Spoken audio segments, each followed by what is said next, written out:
It feels a lot like a Raider day today. What's cooling? What's going on? That's right, we've got the Las Vegas Raiders today. We're cashing in our chips. We're talking about this football team. We're going to go through the roster. What do they need to do after free agency? Get into that 7th-round mock draft. I can't wait to see how this roster is looking. Let's start off with the offensive line, though. Dog Molly's up front. That 5 starters right here. There needs to be improvements. While this is not the worst offensive line. I will say that. This offensive line, they could rock out right now with this starting 5, and they could generally be okay. And they have enough depth out here with Jordan Meredith and Thayer Munford as a swing tackle, Meredith as a swing guard, interior player. However, could it be improved? Heck yeah. And Chip Kelly and this new offensive regime, Pete Carroll is the head coach. I love this new coaching staff, and I think that Pete Carroll is going to turn this football team around very, very quickly. But obviously, there's a lot of work to be done. Anyway, going back to this offensive line, do I think it's an early priority in the draft? I would say yes. I really believe that this offensive line needs to continue to add more pieces into it. I do think DJ Glaze should be the starter going into the season at right tackle. I think that he could be a starter. But once again, I think that it'd be nice to add some competition. Thayer Munford, good swing tackle, like I said earlier. However, I do think this is an area that they could look in the draft and say, can we get an upgrade? Can we move Glaze inside the guard? Absolutely. Even though Glaze has enough explosiveness to play at the right tackle position, I still think it is a possibility for this team to consider. Overall, I would lean towards more of the guard position. Dylan Parham, I love Parham coming out of Memphis. He just is not really packing on the punch. That's really his problem. He gets pushed back way too often in the pocket, and it was a problem for them all season long. Can he bounce back? Absolutely. He's got the athletic traits to do so. He just needs to get more sand in the pants, man. He's got to get stronger, especially if he wants to be a starter. Meredith took over for him and really was better. So he could be trying to keep his job. I don't know if he's going to get a contract extension because he is a free agent after this year. So that's a need. And also they bring in Alex Kappa on a 2-year deal, essentially a 1-year, $5 million deal. Is it starter level money?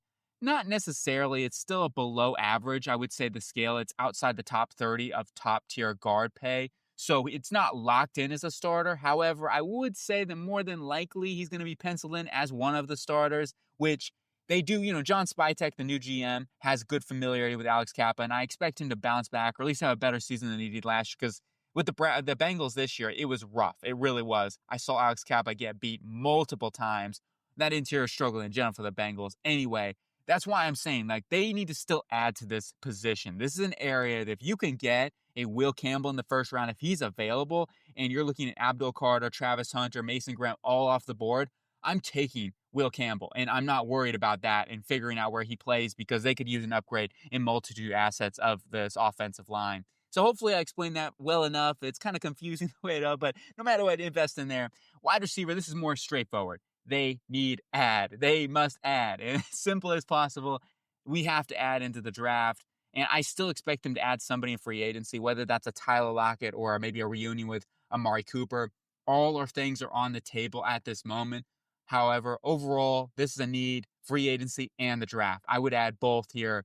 And you're looking in the draft, day 2, there's a lot of guys that you can try to get there. I think would be good value for them to be able to add some help in with Jacoby Myers. Trey Tucker should be better with Geno Smith, who can actually throw a deep ball, which will be nice, okay, because Tucker's got some burner speed, and he can get open. There were many times this season where he was open, but quarterback could not get it to him, so that's something to consider as well. Keep an eye on Ramel Keaton. I like him. I think he could be a little bit of a guy to keep a little watch out, right, as a chance to earn a starter position. You got Kyle Phillips. I just list him as more of a true slot, so put him in there for right now. He's got to stay healthy. That's really been his biggest Achilles heel throughout his career, but he's got familiarity with Chip Kelly going back to the UCLA days. So you look at wide receiver, definitely a top need. Now, tight end, this is not a need at all. This is the best tight end room in the NFL. Brock Super Bowers, and you got Michael Mayer, who I think can get healthy and be a really good number 2 tight end for this football team. You get Ian Thomas, Justin Shorter, who's kind of like a converted. He can still play on the outside of receiver. Maybe can convert into a tight end as well. On to the running back room, this is another need. Now, looking over this roster, would I say you draft Ashton Genty at 6 overall? No. And my reasoning for that is just they have so many other needs. And I do think running backs have extreme value. If you get a top 5 running back in the NFL and you get that right away, that has a ton of value. However, at the same time, I also think that you can find a lot of good running backs in this draft class that can get you in a good position. Okay, it's not a guarantee. I do think Ashton Genty is more of a guarantee. Like, I feel great if you get Ashton Genty about this running game. However, is it a top tier priority as other needs of this roster have to be filled? And I feel like the depth in this draft class, you can find a very good runner on day 3, even possibly late day 2, day 3. There's a sweet spot there. Round 2 through round 4. There's a lot of really good running backs in that range. They bring in Raheem Mostert, who's a solid player to add in, a touchdown machine. He's got speed, of course. And Sincere McCormick, he's going to get a chance to back him up. Samir White, maybe, who knows. But they're going to add to this room. Like, clearly, this is an area that they got to add behind Raheem Mostert to be that 1-2 punch going into the next season. And then on to the quarterback room. This is not a need for me. It really is not. I know people are going to say, oh, you should draft a quarterback behind Geno Smith. What is he, 34 years old? I'm not doing that. I think Geno Smith is your starter, and he should be the starter. No questions. I'm not drafting a quarterback first round, second round, third round, unless somebody falls I cannot pass up on. Like, if Shador falls to the second round, he's available. Oh, okay, fine. But for me personally, I'm not drafting a quarterback. I'm not reaching for a quarterback. This roster has a lot of holes, and we need to make sure we fill those things before we draft a quarterback. Geno Smith is a good quarterback. He is a plus starting quarterback in the NFL, at least top 20. Like, minimum to me in the NFL, Geno is a top 20 quarterback. I think he's underrated in general. He is a borderline top 15 quarterback in the NFL. So I'm just giving him the keys. I'm giving him the tools. There's going to be no controversy. AOC can be a good backup for them. And maybe next year or the year after that, and they're even talking about an extension with Geno Smith, which would make a lot of sense as well.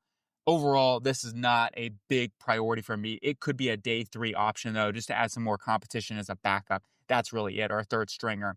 Now we go on to the defense side of the ball. A lot of holes we got to fill. Okay, I'm going to be, but you start with this defensive line. The big thing here is they've got their starters. The thing that they have to improve upon is adding depth. Yes, you have some upside here with Tyree Wilson. He's got to show a lot this season. He showed a lot more for me this year, and I'm getting a little more optimistic about it. But going into year number 3, a lot he needs to show and prove. Show out Wiz Khalifa out here. But anyway, that's a classic, right? Show and prove. If you know what I'm talking about, Wiz Khalifa, you're an OG for sure. No, either which way.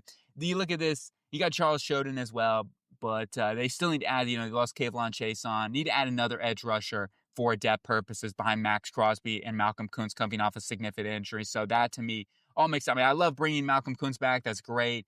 He should be fully recovered from the ACL injury. So I feel good about that. But once again, you got to keep these guys fresh. Max Crosby can't play 100% of the snaps, okay? So having some more depth is really, really important. Same thing can be said about the interior of this defensive line. Jonah Laulu is a guy that showed a lot of flashes, and I think he could be a great rotational player for them. And who knows, maybe down the line, Laulu could be a starter for them. He's got some tools, man. He's an explosive dude and can make some plays. But once again, I still think this is an area that they could at least add an early down run defender to the room. You got Christian Wilkins, you got Alan Butler. I love that 3-year extension for him. Really good football player. And then you look at Zach Carter, Aliki Futu, Matthew Butler. Like, behind that, the depth is it needs to be improved. So that's why I'm saying they could add somebody on day 3 to continue to improve and bolster some more youth and more talent into this defensive interior line that they have.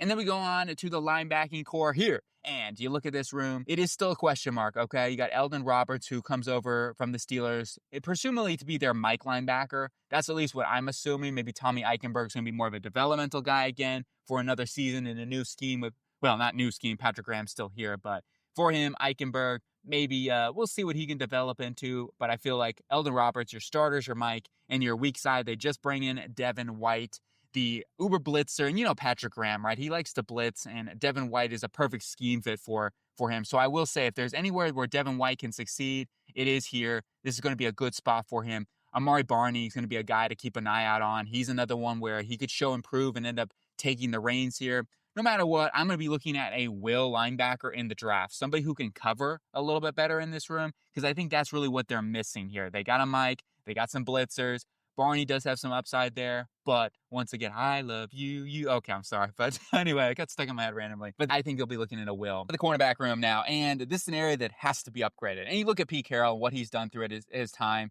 You look at Aaron Glenn, you look at Earl Thomas's. He goes, and when he comes into a football team, he drafts corner or safety early. That's just what he's done.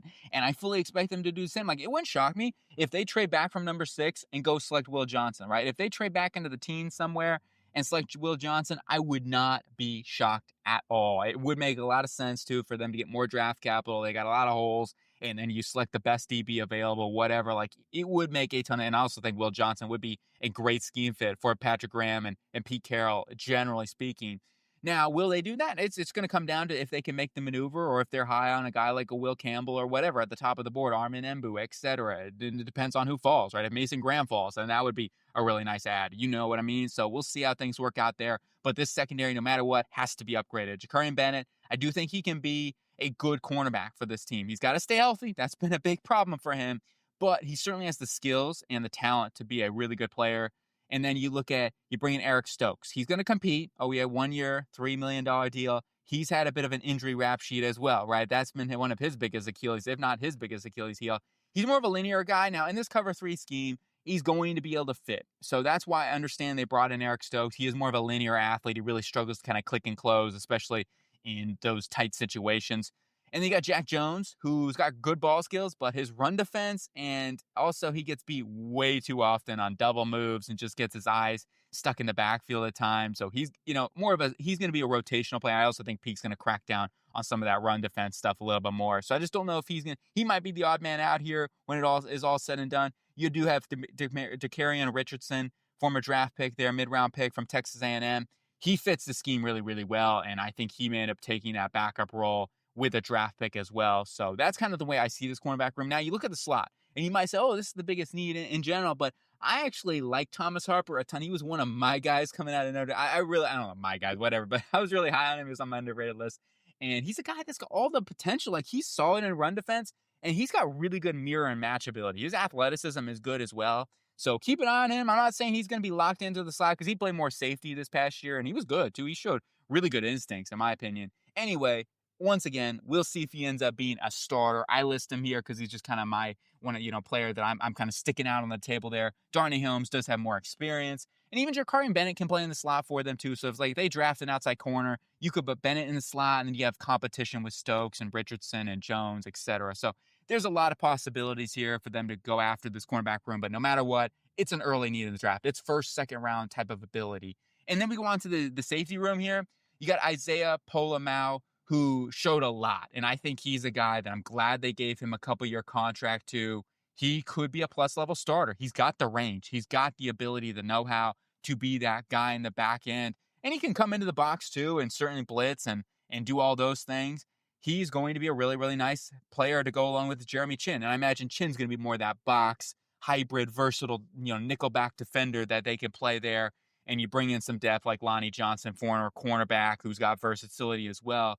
So that's kind of the way I see this safety room. It is still a need, though. I would say that your hope is that Isaiah Pola-Mao can step up and be that starter. But you still probably need to add, and also I made add the Troy Polamalu cousin there. So I love to, the bloodlines are fuming there.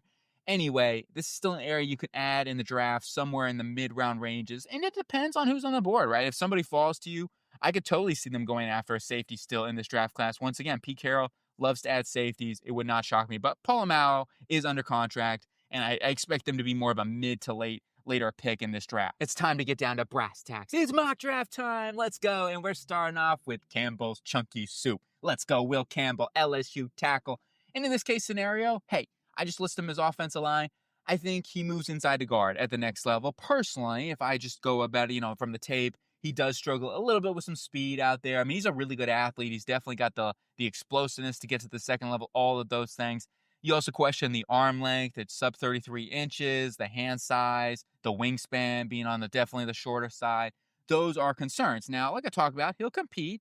And Cole Miller is going to a contract year. Personally, I didn't talk about that mainly because I think he gets an extension. Now, if he didn't, then Will Campbell could end up being the left tackle of the future. But Campbell has right tackle experience as well. Going to high school days, that's where he played. So he gives more competition for DJ Glaze. Overall, though, my view on it is you move him inside the guard. It's an immediate upgrade there. Then you have Alex Kappa, Dylan Parham, Jordan Meredith. Those are your guys competing for that other guard position. And that offensive line, and you need depth for injuries, of course. So having that depth is so important for injuries. And Alex Kappa contract does not guarantee that he's a starter either. overall, this would really, really improve this offensive line for the future because now you're saying if with Colt Miller gets an extension, which I think he should, you'd have Miller under contract. You would have Campbell under contract for at least 4 years. You'd have Jackson Powers Johnson under contract for at least 3 years. You would have right tackle DJ Glaze under contract for at least 3 years. So four of your starters would be under contract for likely at least 3 years if they gave Cole Miller a 3-year extension or something, at least 2-year extension. I imagine 2 to 3 years. So that would be insane to have four really good starters under contract for 4 years. That would build this offense line. You feel good about that. So that's why I'm going with Will Campbell. I feel like he's the best available here at number 6 overall if they're just sticking and picking. I don't project trades. Just try to be fair all across the board here. But we go on to round number 2. They're going Siobhan Revel, the cornerback from Eastern Carolina. He is got that size. He's got that athleticism, and he's got those ball skills, man. He certainly is one of the feistiest corners at the catch point in this draft. He's got strength to knock out passes consistently, and you put him in on that linear track. I mean, he's a good athlete in general. Like, he can move. He's not the greatest change of direction athlete or anything like that. For his size, he's good, though. And generally speaking, he's a dude that in zone coverage, cover 3 system, he is going to be a perfect scheme fit for what their Patrick Graham and Pete Carroll are going to want to do in this defense. And then we go on to Savion Williams, the wide receiver from TCU. Here's your DK Metcalf pick, I guess, in the 3rd round, right? I mean, look, he's not DK Metcalf, but he has elite traits, right? His explosiveness off the line. He looks like he's a guy that's like 5'11" off the line. He's got elite explosiveness there. He can win on the vertical track. His double moves are sick. He wins consistently in that regard. So he's going to be that vertical. I mean, you got Trey Tucker, but he's going to give you that size. And he can also win on in-breaking routes. Like, he actually is a better route runner than I think he gets credit for. He's still raw in certain assets for sure. Like, he's going to have to continue to improve his nuance and stuff like that in his head fakes overall. But, like, he can snap, man. He's got that explosiveness out of his breaks. And you're like, oh, man, if you could just continue to add a little more deception to that, oh, man, this dude could legit be a true number 1 wide receiver. And yes, he's right now a little bit of a gadget guy. You also worry about the drops, right? That is the big thing. Like, he'll make insane contested catches. You're like, dude, he just in double coverage, jumped up and caught that ball. And then the next play, he'll drop a hitch. Like, it's crazy with Savion Williams.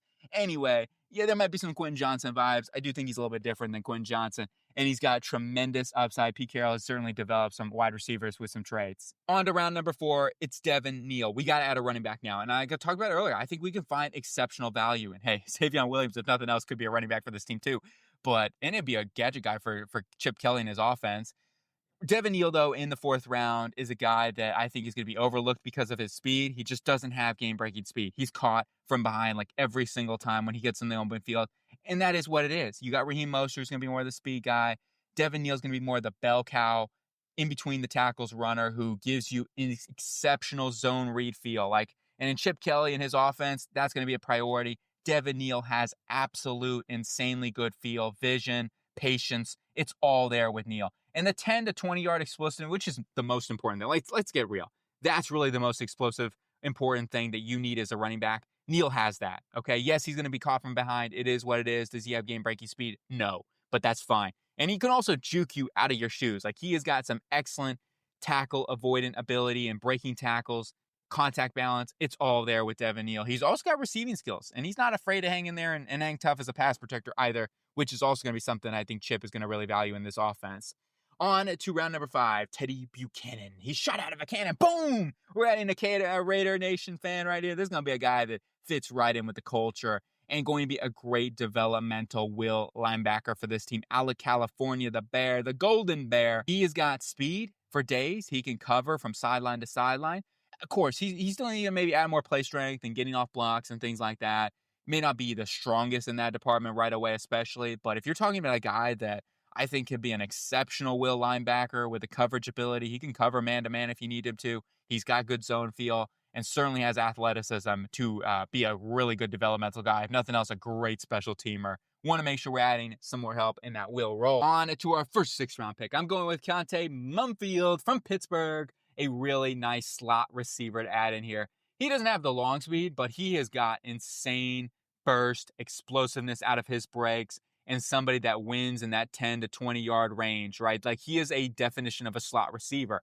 And yes, you do have Jacoby Myers, who can play in the slot for them, and that's good. Like, Myers can play on the inside, can play on the outside. Mumford is more of a traditional slot, I would say. Overall, like, adding more competition in this wide receiving room, adding up Myers going to a contract year as well. So that's why I think that's still adding a developmental slot. We got an outside weapon, and Savion Williams, who I think can be more of an outside. I think that's where he projects anyway. So you got Conte Mumfield here in the 6th round as some developmental slot receiver who's got an exceptional explosiveness in and out of his breaks and route running ability. It kind of reminds me a little bit of like a Josh Downs. He's not the athlete long speed wise that Josh Downs is, but he certainly has that quick snap ability that Josh Downs has.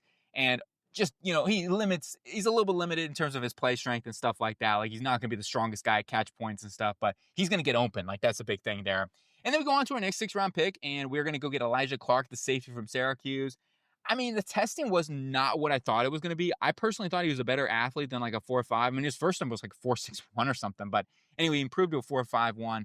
He is a way better athlete. Maybe he just didn't really train for the 40 that hard. And I don't have a problem with that. Everyone's different. Everyone, has different priorities. Elijah Clark, though, I think he can be a developmental safety for this team and just add some more depth, right? Just in case you have injuries, etc., like that. This is really what this is. I still think Isaiah Pulamau is your starter, and I feel good about that. But I do want to add more depth behind those guys, right? They need a little more depth, right? You've got your starters in place, but besides that, you need to add some more help and some more depth, if nothing else for special teams purposes.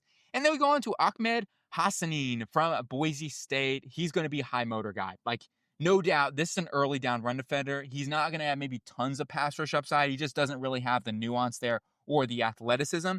But you talk about a guy that is just going to stick his nose wherever. He's going to be begging to get on the field because he's going to make every opportunity count. One of those high motor guys that has immense power to his game. And I think he put up like 32 bench press as well, like reps. So he's got trust me, he's got power to his game. He can knock you back, and he's going to be a good run defender, like I said, and a player that just gives high effort. And then we go on to our last pick, Zeke Biggers. Oh, I love that name, Biggers. He's going to be a nice bigger offense or defensive lineman that they'll add in there. He really is. He's a mountain of a man.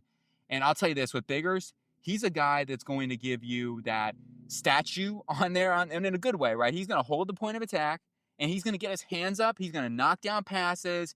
And that's really going to be his disruption as a passer, right? When in the pass plays, if they do run on an early down or a clear rundown situation, but they decide to pass it or whatever, like, he's going to be there to get his hands up and swap passes away. So he can have an impact as a pass in the pass game, but he's going to be more of an early down goal line guy. He's not really going to be a 3-down player, and that's fine. At the end of the draft, we're just looking for guys who can be rotational players and somebody that can help and be an impact, keep those guys fresh on that defensive line. Well, that's going to do it here for the mock draft and the roster breakdown. Let me know what you think, Raiders fans. Do you agree or do you disagree? What would you do differently?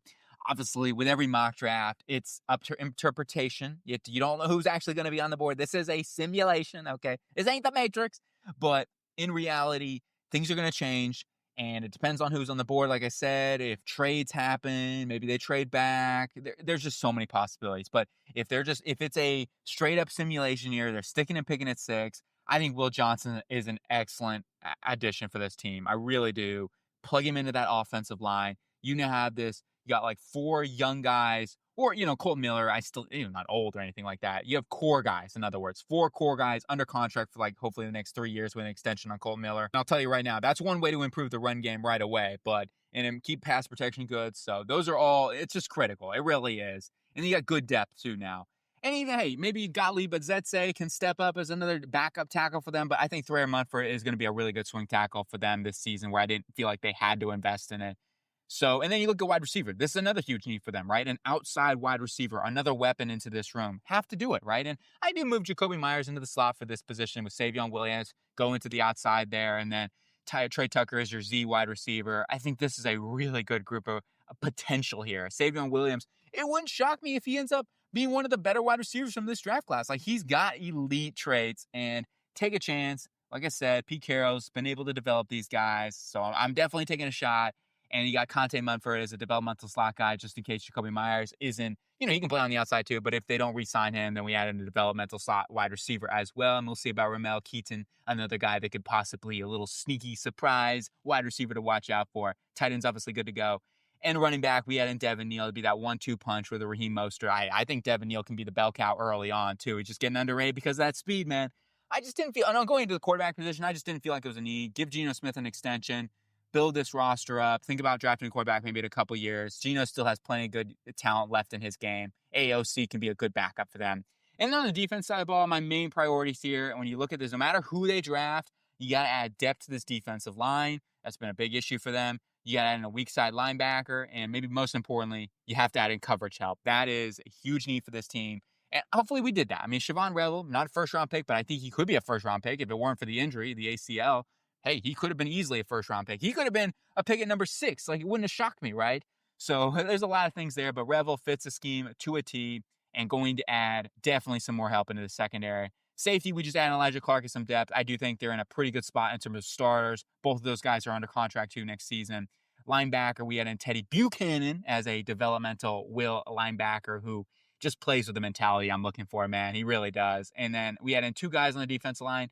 I mean, ideally, I would have liked to add in maybe somebody a little earlier onto the defensive line to add some more depth. But hey, Ahmed Hassanin is a really, really nice run defender, high motor guy who's going to make an impact. I really feel like 100 snaps he could play in his rookie season. You got Zeke Biggers, who could be a good rotational, early down run defender, goal line guy to give those guys, Adam Butler, Christian Wilkins, and Jonah Lalu, some more fresh breathers, right? So it didn't really make a whole ton of sense anyway, but that's it here for this mock draft. I hope you guys have a really good day, and I'll talk to you later.